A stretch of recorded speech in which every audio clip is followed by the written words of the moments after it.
So now let's take this pop-up as an example. And let's say you are designing for different screens, right? Now, if you resize,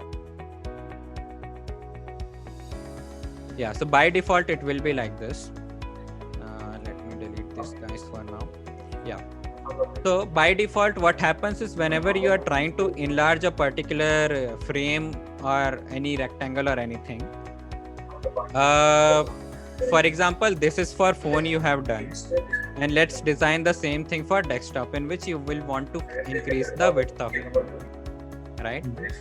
But what you want to do is you want to keep the spacing from right corner to the button intact, right? What you can do, you can click on submit. I mean that particular component, you can, constraints, you can use this kind, constraints and resizing.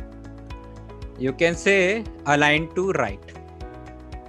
Now you go ahead and resize things. It will be snapping to the right side. And these things are snapped to the left, so they'll always be on the left.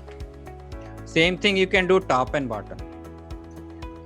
So that's another kind of accelerator for you to save your time.